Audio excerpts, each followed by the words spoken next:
Con respecto a la inervación, recordemos que el nervio radial era principalmente eh, el nervio que hacía que se extendieran los dedos 2 y 3, entonces vamos a centrarnos en la evaluación de la extensión de estos dedos. También la rama del nervio interosseo posterior inerva la musculatura supinadora y extensora de los dedos de la muñeca, entonces diferenciarlo del extensor carporadial largo, que lo que hace es una extensión pero con desviación radial. Entonces, en nuestra prueba haríamos la resistencia a los extensores y a la desviación cubital para valorar al interosseo posterior. Generalmente el dolor de la epicondilitis va a estar bajo el origen del extensor común de los dedos, o sea, un poquito donde se origina, por debajo o distal hacia donde se origina el extensor común de los dedos. Y puede ser que también ocurra afectación de esta musculatura por la compresión del túnel radial,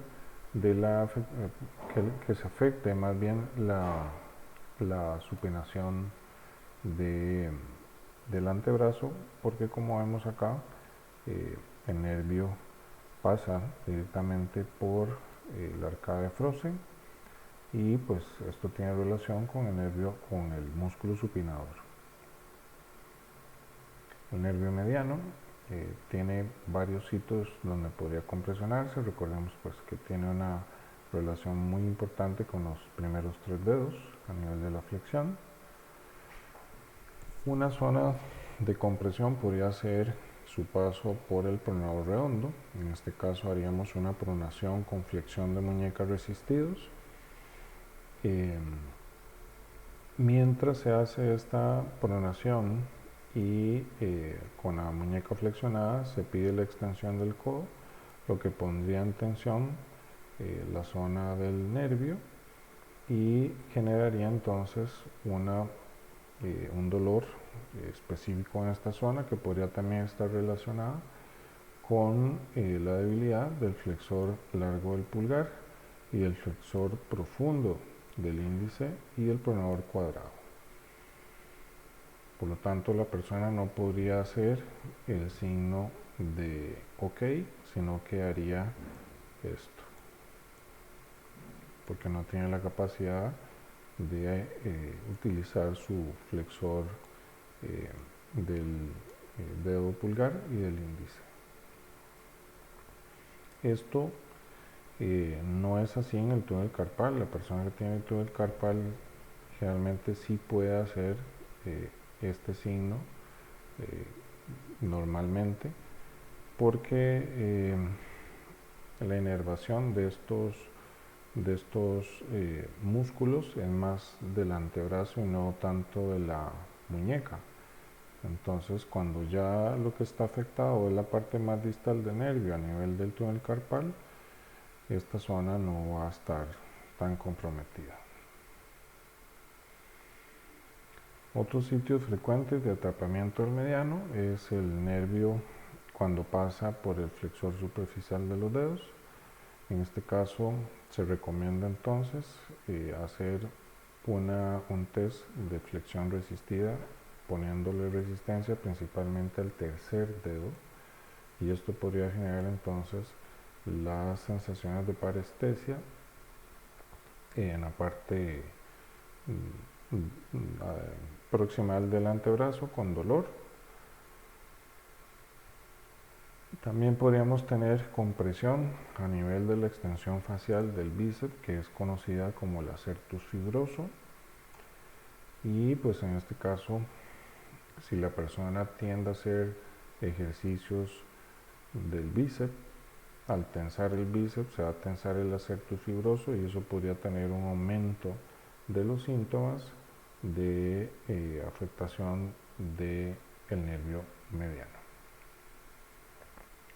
Recordemos que los déficits neurológicos del nervio mediano pueden generar entonces atrofias de la eminencia tenar. Con respecto al nervio ulnar, el nervio ulnar podría irritarse en deportistas que hacen lanzamientos repetitivos como el béisbol, como el balonmano, como el voleibol. Y también podrían haber varios sitios de atrapamiento como la arcada Stutters, que es esta banda facial, y también en la entrada del túnel cubital o el retinaculum, cerca del epicóndilo, o en la arcada de Osborn, o también por la tensión que puede ejercer el flexor carpo ulnar.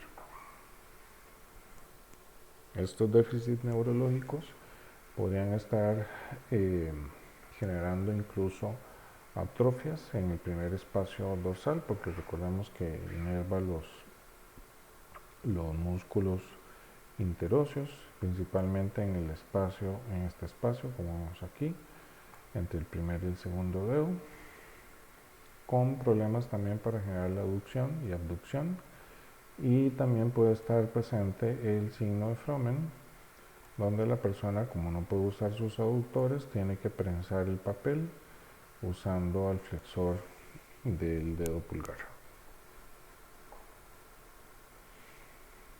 Con respecto al signo de Tinel, que es el golpeteo en el nervio para ver si se reproducen los síntomas a nivel, en este caso, como se ve acá en el video, con respecto al nervio cubital, tendríamos la parestesia hacia el dedo cuarto y quinto. Cabe indicar que si hacemos el signo de Tinel, un 35% de las personas normales van a tener este signo positivo. Otra forma de poner en tensión al cubital es hacer esta posición de flexión de codo con extensión de muñeca y mantener esta posición por 30 segundos, pero también hay que tener en cuenta que un 20% de las personas van a presentar parestesia al cuarto y quinto dedo cuando hacen esta posición.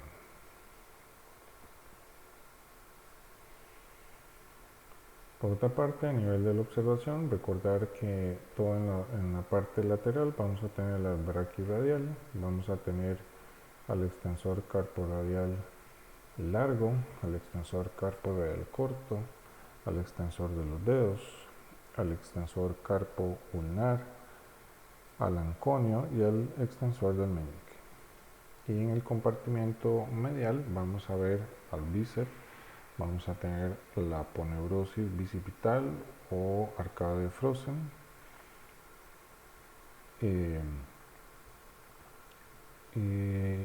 Tendríamos al braquirradial y también tendríamos a la vena basílica y al hiato basílico.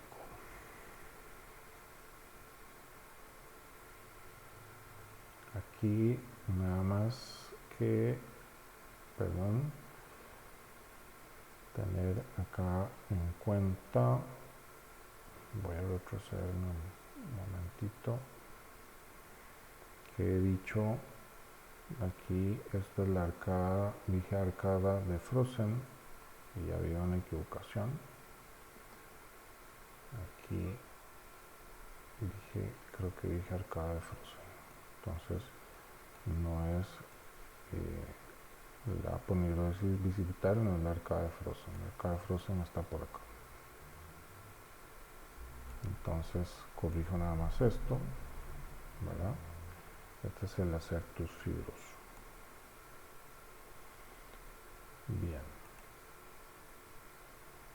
Con respecto a palpación, bueno, recordar que aquí vamos a encontrarnos una V, aquí nos vamos a encontrar otra V que van a unirse y formar la articulación entre el radio y el húmero. Por medial vamos a tener al músculo pronador y los nervios mediano y ulnar en el brazo y la arteria braquial. La palpación del nervio ulnar, que se podría hacer de esa forma, con el signo de Tinel, Aquí estaremos cerca del nervio radial. Los test que se pueden hacer de resistencia del tríceps, la palpación del halcóneo, la palpación del bíceps, del braquial. Esto lo voy a pasar más rápido. Braquiradial, la prueba o test de mano, donde si colocamos la mano así, eso correspondería entonces al pronador redondo, al flexor carporadial, al palmar largo y al flexor carpular. Al pronador redondo se le palparía de esta forma, de forma resistida. Al flexor carporadial, haciendo una desviación radial con flexión. Al palmar, que recordemos que no todas las personas tienen este músculo. Al flexor carpular con desviación cubital, pero también se podría hacer de esta forma. Al flexor profundo y al flexor superficial. Al flexor del pulgar largo y al pronador cuadrado. Todos los músculos del epicóndilo lateral. Voy a pasar esto rápido y nada más para que lo repasen. Recordar también los rangos de movimiento articular y los Enfield, que aquí pues el choque óseo en la extensión es un Enfield duro. Los demás son Enfield de tensión del tejido o de aproximación. Lo que vemos más oscuro en este rango de movimiento articular es el rango más funcional que tenemos. Entonces cabe pues rescatar que es muy importante que trabajemos entre los 30 grados y los 130 grados de flexión, porque es ahí donde hacemos la mayoría de actividades de vida diaria, y entre los 50 grados de pronación y supinación. Si ya logramos eso en el paciente, lograremos que haga la mayoría de sus actividades de vida diaria. En este artículo publicado se nombra cuáles los grados de flexión de codo en actividades de la vida diaria, y podemos ver que el uso del celular es uno de las actividades de vida diaria que lleva más rango de flexión, más o menos si trazamos acá una línea, como entre 30 y, si trazamos otra línea acá, 150 grados. Entonces usar un celular, vean cómo requiere rango de movimiento, de flexión de codo. Ahí tienen un recuerdo de la goniometría. Este es el patrón capsular de la articulación entre el húmero y la ulna, donde vemos que se afectaría principalmente la flexión del codo.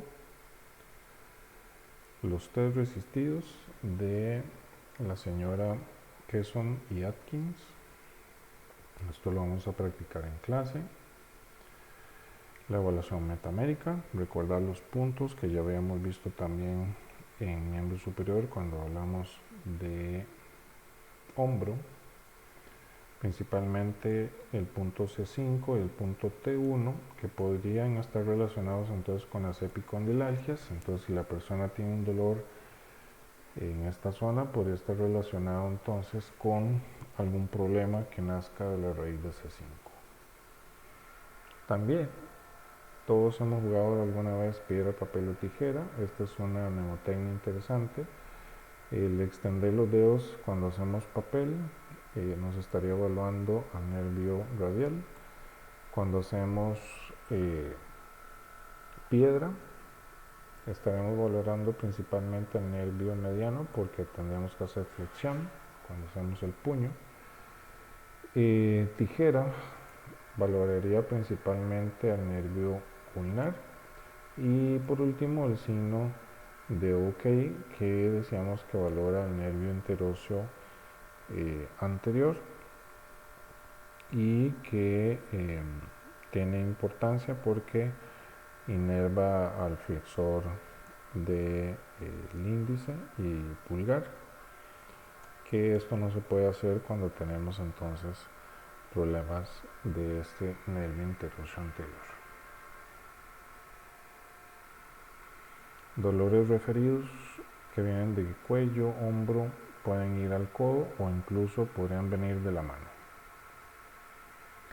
Dentro de los test especiales para epicóndilo lateral podríamos hacer pruebas de resistencia, principalmente al segundo dedo o al tercer dedo, que nos podrían guiar hacia el extensor carporradial largo y el corto, o al extensor común de los dedos si hacemos una extensión completa.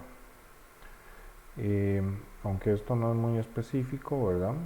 Al hacer la resistencia con la mano en flexión de dedos, podemos reclutar pues un poquito más a esos músculos. Si hacemos esto con desviación radial, eso tenderá a activar un poco más al extensor carporradial largo, mientras que el extensor carporradial corto y el extensor de los dedos harían pues un movimiento un poco más no hacia la desviación cubital, no tanto hacia la desviación cubital. También se han hecho test para valorar la fuerza con el codo en flexión, como vemos acá, la fuerza de prehensión de mano con un dinamómetro, que es lo que se ve aquí. Y lo que se ha visto en personas que tienen epicondilalcias tipo codo de tenista es que cuando se hace el test con extensión de codo hay una disminución de un 5 al 10% de la fuerza cuando la persona tiene codo de tenista. Entonces, si tenemos un dinamómetro y la persona tiene dolor en el epicóndilo, esto pues podría ser un indicador de si hay una disminución de la fuerza en este porcentaje de epicondilalgia. A nivel medial podemos hacer el test de flexión resistida de los flexores de muñeca con desviación cubital para ver si existe dolor en el origen de los flexores. Pruebas de estabilidad. Tenemos también las pruebas que nos valoran los ligamentos mediales. Para esto haríamos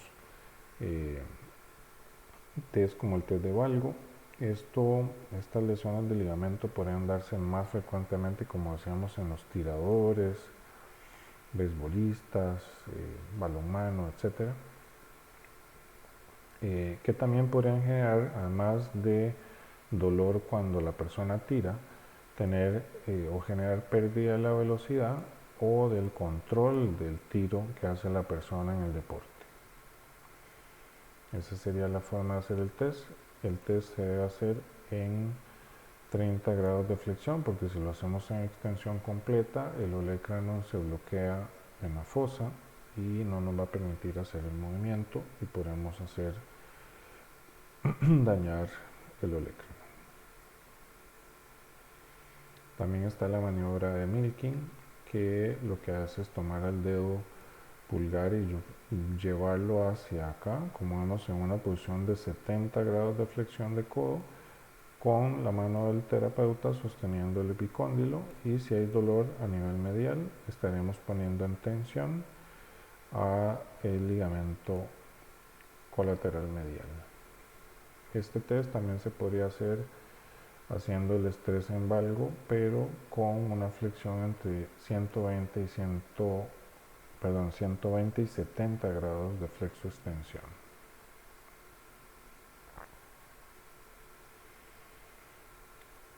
Por otra parte, podemos hacer el test de varo, como vemos ahí también, con los 30 grados de flexión que hemos indicado. Esto para valorar si se hace el estrés en varo, abriríamos el espacio lateral. Entonces, si la persona tiene una epicondilalgia, podría ser que este test alivie el dolor, producto de una epicondilalgia por compresión de la articulación.